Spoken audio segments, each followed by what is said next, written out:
Hi guys, it's Uldouz and welcome to the Uldouz Show. Today I have a very special guest. Her name is Jessika The Prankster. She's a viral sensation and she has over 2 million subscribers on YouTube and everybody loves her and I love her and she's like amazing. Thank you so much for joining me today, Jessika.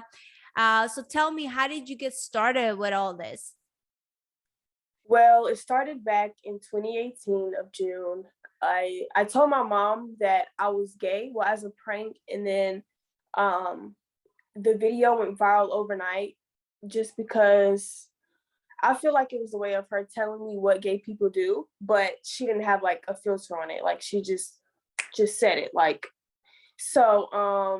feel like uh that started me really, and I went viral overnight. I had like 20 million views, and I'm like, okay, well, I'm gonna keep doing videos, and now I'm here. Yeah, that's amazing. So like with you coming out and everything, did you get a lot of support or Oh did you no, get like I'm support through not. the whole gay community and everything? Like everybody loved it, right? I'm not really gay. That's the thing. Like I'm. But So it was. did you get the support and then people are like, "Wait a minute, she's not gay," you know? Oh yeah. It wasn't. I feel like back in 2018, Mhm. people wasn't like really sensitive. Yeah. So it was just like, oh my god, this is just so hilarious. So Yeah. um there wasn't more so people saying, "Oh, she's not really gay." It was more so like, "This lady and her daughter is hilarious." Yeah. That type of thing. So, no, I didn't really get any comments of the gay community saying anything or things like that, because I support the gay community 100%. But Yeah. I haven't gotten any comments on, "Oh, she's not really gay," or "We support her." It was more of like, "Oh, she's hilarious."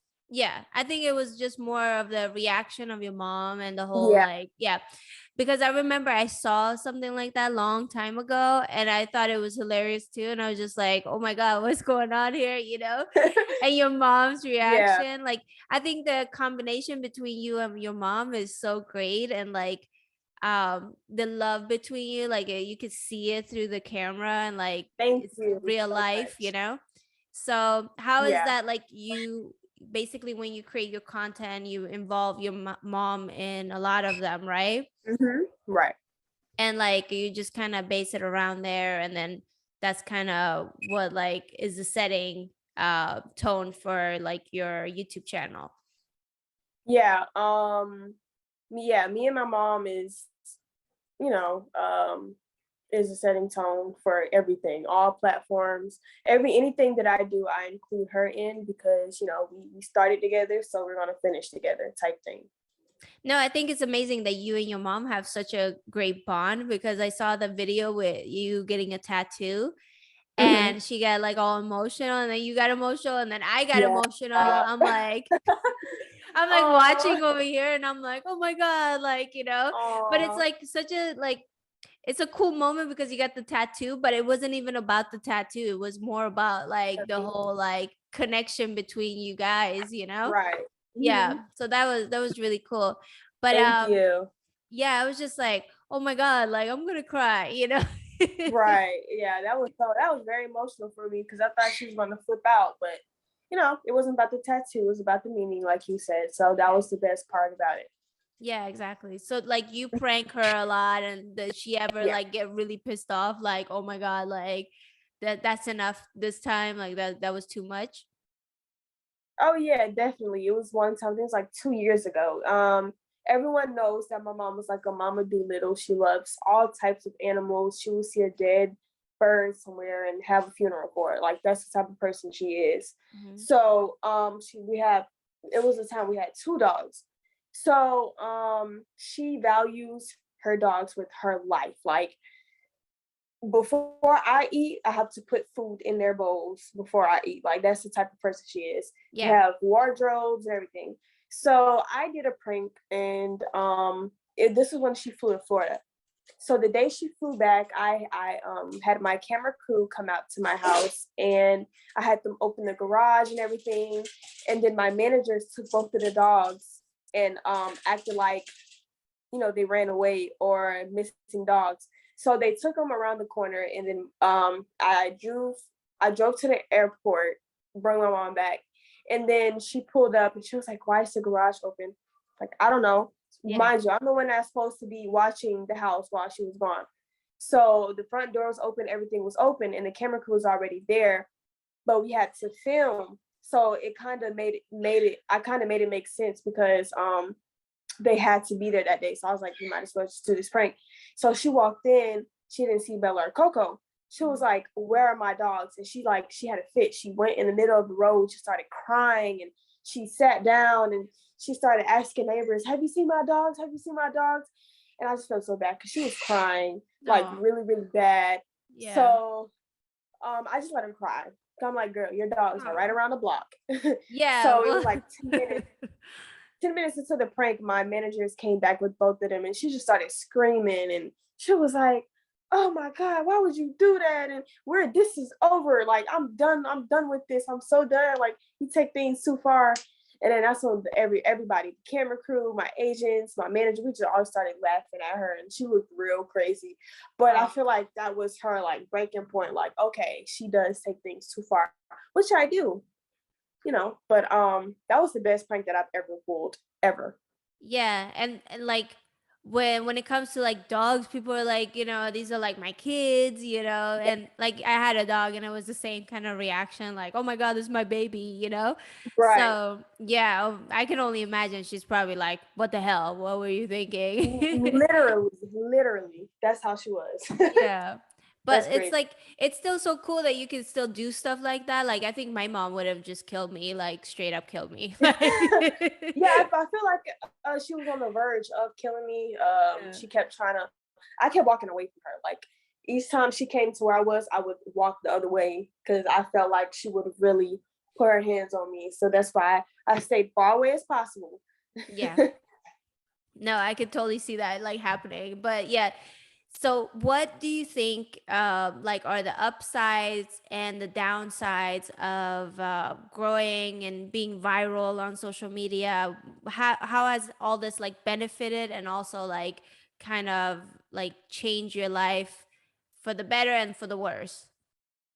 Sometimes it's a blessing and sometimes it's a curse. Um, for the blessing part, I feel like, I changed a lot of people's lives. I've had I get thousands of DMs every single day saying like, "Oh, I was suicidal. I was on the verge of killing myself until I seen your videos randomly recommended on my YouTube, or I see you on my explore page or even on TikTok. I started watching you and you are so funny. You're the reason why I'm living." So that's the best part. And I just want to show people that you can do anything you want to. Like I started from nothing and look at me now. So and for the worst part, of all of this, sometimes um you have those days where you don't, you have those days where your day is kind of off and stressed out and you go out in public and there's, mind you, I love all my supporters, but we're all human. We have feelings too. Go to a restaurant, get something to eat or whatever. And then there's people just like sitting there, like just recording you. Like instead of, coming up to me, just ask me for a picture. Don't like record me because I see you. Or it would be someone else would be like, they're They're recording me. like, yeah, Yes, and I'm just like I like, see you. What are you doing there? You want to just take a picture? Like, exactly. yeah. So yeah, that and then I just feel like that makes it just, because I like to enjoy my privacy. And it's just things that I can't do like as a because I'm only 18. So it's just things that I can't do as a regular teenager. Like I can't go out to the malls, I can't hang out with friends, I can't like in public places, like I can't really do things that a normal teen would do just because of the notoriety or if someone see me or that doesn't like me just because I'm Jessica the Prankster and they wind up doing something, then it'll be my fault because I'm out in public. So yeah, my mom is very, very strict when it comes to going out. So that's why I'm saying sometimes it's bad because I can't really have that childhood where I can just go out and have fun with friends and go out in public places or do things that I want to do. Some things got restricted as I got bigger, Yeah, so that totally makes sense. And I didn't even think about it, like I started, but I wasn't like 18, you know, but like if I would have Yeah. been 18, you got to be so much more careful. And like I don't know. I did a lot of crazy stuff when I was 18. So I just imagine like if I would have recorded all those, like even the ones that I recorded on like vlogs when I was younger, Right. I was like, oh my Hmm. God, that was like maybe I shouldn't have gotten Right. drunk on camera, like, you know.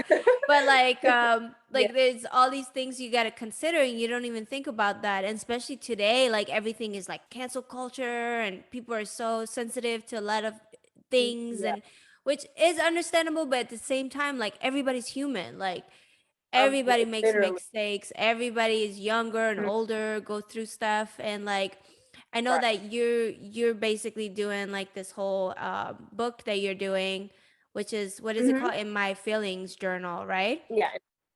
Hmm. And Yeah. so basically that's to like write everything down, or to like how exactly is it working? Because I know you said something, it's about like mental health and like how it can Hmm. affect people, which makes so much sense, like especially now today with all the, you know, people and going through social media, and like it's just Yes. crazy. It's like the wild wild west here, you know. Literally. Yeah. Yes. So tell me about that. How did you come up with that idea, and what exactly is it? Well, like, remember I told you earlier how I got thousands of DMs from people just saying, you changed my life and all of this stuff. So I was like, okay, well, maybe I can do that and create something that'll really, really, really help people that has those type of that type of mental health where they don't feel like, or they don't feel comfortable talking to other people. They have suicidal thoughts, or just teens. And it's even for adults too that go through so much and they don't have anyone to talk to. Like in the back of the book, it comes with multiple hotlines for literally everything, like drug abuse, crisis support, runaway, if you're thinking about running away, of dating violence, LGBTQ, if you're scared to come out to your parents or anybody, there's someone there to help you, eating disorder, addiction help, bullying prevention, children of alcoholics, child abuse, mental health support, healthcare, and many, many more. And it all comes with numbers. So, I just want to be that person that helps as many, many young kids as I can, because, with COVID and quarantine started, the suicide rate has jumped tremendously, especially for young kids, because bullying or on cyberbullying, and now the 21st century, everyone has a phone, everyone has social media, and social media is ruling everything right now. And it's those kids that don't have confidence and they go online, and then you'll post a TikTok, and then you'll have thousands of comments saying how ugly you are, just those type of mean people. So I feel like, I had to come and clutch in that aspect and create a journal where you can, feel better and just write all your feelings down. And even if that don't help, there is hotlines in the back of the book where you can actually talk to somebody and they will help you. So yeah. That's like super admirable, like that you're doing this, because I don't think a lot of like young people, they don't really know right now. They kind of like experience it, but nobody wants to talk about it, right? Right. So the Mm-hmm. fact that you're like creating this book and you're so open about it, and you're like, hey, like this is something that I've been through or somebody else has been Yes. through, and like it's Mm-hmm. normal kind of thing. Yeah. Um, and you know, I feel like now too, it's like a very good time to everybody's more like open about like mental health, and like, Mm-hmm. you know, Right. being open about like having issues, whether it's insecurities or, you know, anything mental health related, basically. And there's not as much stigma as it used to be like back in the day. It's like Mhm. everybody's open about it, which is so good, because Yeah. like, and now I feel like we should be even more open about it, because there's social media, and like you said, like all these mean comments, like everybody gets them. I get them, you get them, like, Right. Mhm. you know, normal kids with no followers or whatever, they get them, and they get them in the social Mhm. media at school.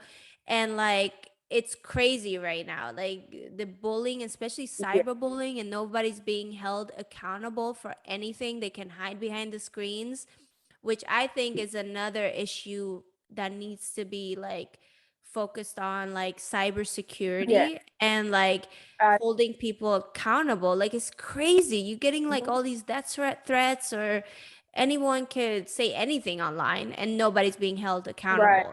Yeah. So what do you like? I mentioned this to you before, but like when we were in live or recording, but Mhm.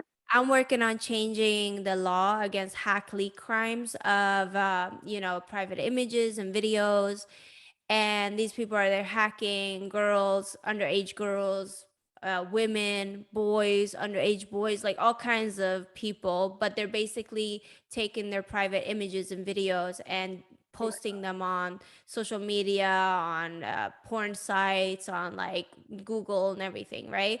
And Yeah. basically profiting from it, but they're getting sentenced as just hackers and not like someone who's committing a sex crime. So what I want to put in place is that these hackers should be sentenced as someone who's committing a Yes. sex crime and not just Mhm. like a regular hacking of an email or something, right? So what do you think about all that? Is that something that like maybe friends of you have experienced, or anyone that you know, or what do you think about the current laws and the technology and how outdated everything is? I honestly agree with you 100% with all of that, especially when it comes to underage kids. I feel like you, as a grown adult man or woman or whoever you are, just posting that type of stuff as a kid. Think about it. If you had a kid, how would you felt if someone hacked or cyber hacked into your daughter's or son phone and just posted, an inappropriate picture of them on the internet? So I just feel like with all of that and that just being very humiliating and nasty as a grown person, I Mhm. feel like you should go to jail for life because Yeah. that is wrong in so many aspects and ways just because they are underage. That is wrong. Like you got to think Mhm. about it in a way, okay, well, what if my kid or the hacker got to think about it in a way, oh, well, if I had a kid, if they had a kid and someone did that to them, to their kid, how would they feel? But they don't think it. They don't think like that nowadays. So I just feel like all of the people that do that around the world and you do it, I feel like you should be locked away. We need to get people like that off of the internet. And as far as social media, I feel like Mhm. they should I feel like, the people who make Google, people who make Instagram, people who make YouTube should put some type of restriction Yeah. on just websites like that. So in order for hackers to not do that type of things. And yeah, I just feel like it's just so nasty to me. Like Yeah. I just can't even think about someone. If I had a kid, I couldn't even think about someone doing that to my kid. They need to get locked away for life because that's just unbelievable. So I agree with you 100%. That needs to be talked about because that's not really talked about. So Yeah, and that's the whole issue. It's like the stigma around it, and victims of, these kind of hack leak crimes, they don't really want to talk about it because they don't want to bring more attention to it. That's one of the issues. And then another issue is people that hear about stuff like this, they think, oh, that's not going to happen to my kid because they don't take images like that and they're responsible and all of this. And it's not even about them taking an image. Like, there's plenty of people that this is happening to that are being recorded or having pictures taken of them without their mhm, consent in the first place. And that's what's so scary about all this. Like anyone could have a picture taken of them without even right. knowing. So it's just crazy to me, like how there's no laws against all this, but also like it's our job to basically create these laws because technology has updated and the laws Mm, haven't updated with the technology. So that's another issue, right? So right. I think it's really refreshing to hear you talk about this because you know the whole social media world. Hmm. You know how like all of this stuff works. You Yeah. could be viral one day and then the next day it's like you don't know what's gonna happen, like if your Right. video is gonna do good or not, or That's true. and Hmm. all the bullies and all of the mental health that goes with all of that, right? So Yeah. thank you so much for talking about all this, and like course. especially with your mission and your book. And I think it's super, super great what you're doing, especially with all the young girls and the kids Right. and boys, and everybody goes through it. And like I go They do. through it, you go through it, you know? So it's super, super refreshing. Is there like anything else that you want to talk about, or like where can people find you? And like if you could send me like Oh, also the links and everything so I could put it in the description and everybody can follow okay. you directly from the description. Yeah. Okay. Yeah, you can follow me at Jessica the Prankster on all social media platforms. And also, if you're interested in buying the In My Feelings journal, you can. The safest way you can do it. It's on Amazon and it's also in bookstores. But if you don't have a bookstore near, I'm pretty sure you don't. The fastest way to get it is Amazon. Just type in My Feelings journal, and it'll pop right up. Their colors come in blue, pink, and black, so you can get any color you want, and it'll be shipped to you in like a day or two. So yeah. That's really cool. And like how is the book and everything doing? Is that like everybody's like jumping on it because like I want to get mine too? Oh yeah, yeah. Yeah. I think it's still number one. Yeah, it's number one on Amazon for the best selling mental health book. So Wow. yeah, I was shocked too. I'm like, I couldn't believe people were really buying it. But the 21st century, everyone needs, some type of outlet to go to, right there, get their feelings out. So yeah, it's number one on Amazon. Book is doing very, very good. So I'm just proud that, me and my team came out with something that'll just help the youth and adults as well. Super cool. I love it. I'm Thank like, I'm you. gonna go on there now and like try to get it before it gets sold out. Like Yeah, thank you. I was like, hey, my feelings. Like I'll put Drake lyrics. Like I'll be coloring in mine. right. All right. Well, thank you so much for joining me today. And I'm really happy I could do this with you. And I'm gonna go and check out the book and everything. And all of Thank you. Jessica's links is in the description. So make sure you Mhm. follow her and get her book for sure and her journal. And you could get all your feelings out just like I need it and everybody needs it. Yep. All right. Thank you so much. Thank you. All All right. Okay. Bye. right. Bye.